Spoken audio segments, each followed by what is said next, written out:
अस्सलाम वालेकुम जी। मैं डॉक्टर नसीम अराइन जी फ्राम छत्तापुर। अच्छा दोस्तों, जिस चीज़ वास्ते लोग सानू सब तो ज़्यादा मैसेज और गालां करदे ने, ਅਸੀਂ ਉਹਦੀ ਵੀਡੀਓ ਬਣਾ ਦਿੰਦੇ ਆ।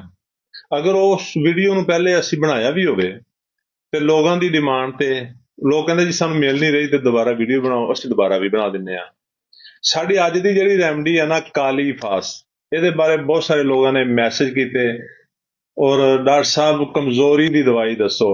ਅਕਸਰ ਲੋਕ ਕਹਿੰਦੇ ਆ ਡਾਕਟਰ ਸਾਹਿਬ ਕੰਮ ਨਹੀਂ ਕਰ ਸਕਦੇ, ਥਕਨ ਹੋ ਜਾਂਦੀ ਆ, ਜਿਸਮ ਦਰਦ ਹੋਣ ਲੱਗ ਪੈਂਦਾ ਹੈ, ਦਿਮਾਗ 'ਚ ਦਰਦ ਹੋਣ ਲੱਗ ਪੈਂਦਾ ਹੈ, ਕੰਮ ਕਰਨਾ ਸਿਰ 'ਚ ਦਰਦ ਹੋਣ ਲੱਗ ਪੈਂਦਾ ਹੈ। ਸਾਡੀ ਅੱਜ ਦੀ ਰੈਮਡੀ ਇਹਨਾਂ ਸਾਰੀਆਂ ਚੀਜ਼ਾਂ ਨੂੰ ਠੀਕ ਕਰਨ ਦੀ ਸਲਾਹੀਅਤ ਰੱਖਦੀ ਆ।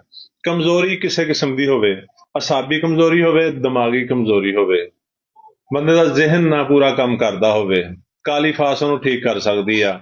ਮਰੀਜ਼ ਦੇ ਅਸਾਬ ਇੰਨੇ ਕਮਜ਼ੋਰ ਹੁੰਦੇ ਆ, ਥੋੜੀ ਜੀ ਸਖਤ ਮਿਹਨਤ ਕੀਤੀ ਤੇ ਜਿਸਮ 'ਚ ਦਰਦ ਹੋਣ ਲੱਗ ਪਏ।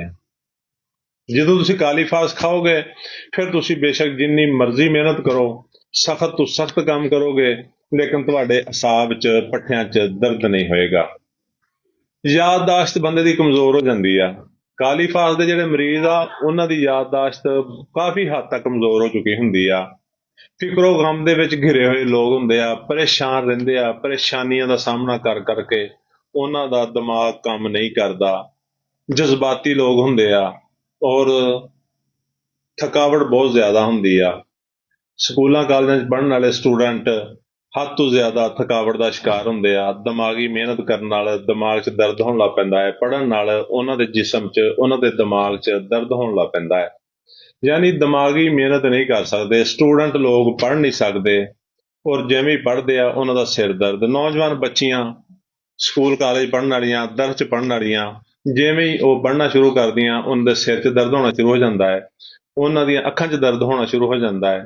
ਔਰ ਉਹਨਾਂ ਵਾਸਤੇ ਇਹ ਦਵਾਈ ਕਾਲੀ ਫਾਸ ਬਹੁਤ ਬਿਹਤਰੀਨ ਦਵਾਈ ਆ।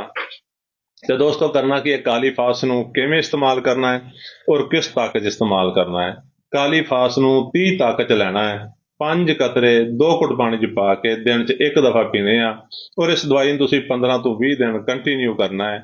ਇਨਸ਼ਾਅੱਲਾ ਤੁਸੀਂ ਦੇਖੋਗੇ ਹਫਤੇ 10 ਦਿਨ ਦੇ ਵਿੱਚ ਤੁਹਾਡੇ ਜਿਹੜੀ ਕਮਜ਼ੋਰੀ ਆ ਇਹ ਠੀਕ ਹੋਣਾ ਸ਼ੁਰੂ ਹੋ ਗਈ ਆ, ਜਿਸਮ ਦਰਦ ਠੀਕ ਹੋਣਾ ਸ਼ੁਰੂ ਹੋ ਗਿਆ। ਤੁਸੀਂ ਜਿੰਨਾ ਵੀ ਸਖਤ ਕੰਮ ਕਰ ਰਹੇ ਹੋ, ਸਟੂਡੈਂਟ ਪੜ੍ਹ ਰਹੇ ਆ, ਇਨਸ਼ਾਅੱਲਾ ਕੋਈ ਮਸਲਾ ਨਹੀਂ ਬਣੇਗਾ।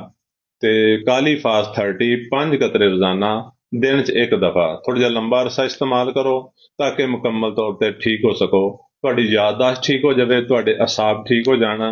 ਔਰ ਸਭ ਤੋਂ ਬੜੀ ਗੱਲ ਹੈ, ਇਹ ਦਵਾਈ ਮਿਹਦੇ ਨੂੰ ਵੀ ਠੀਕ ਕਰਦੀ ਆ ਔਰ ਸ਼ੂਗਰ ਦੇ ਮਰੀਜ਼ਾਂ ਦੀ ਕਮਜ਼ੋਰੀ ਨੂੰ ਬੜੀ ਹੱਦ ਤੱਕ ਕੰਮ ਕਰਕੇ ਸ਼ੂਗਰ ਨੂੰ ਵੀ ਠੀਕ ਕਰਨ ਦੀ ਸਲਾਹੀਅਤ ਰੱਖਦੀ ਆ। ਸਾਡੀ ਵੀਡੀਓ ਨੂੰ ਲਾਈਕ ਤੇ ਸ਼ੇਅਰ ਕਰੋ ਤਾਂ ਕਿ ਵੀਡੀਓ ਹੋਰ ਲੋਕਾਂ ਤੱਕ ਪਹੁੰਚੇ ਔਰ ਉਹਨਾਂ ਦਾ ਵੀ ਫਾਇਦਾ ਹੋਵੇ।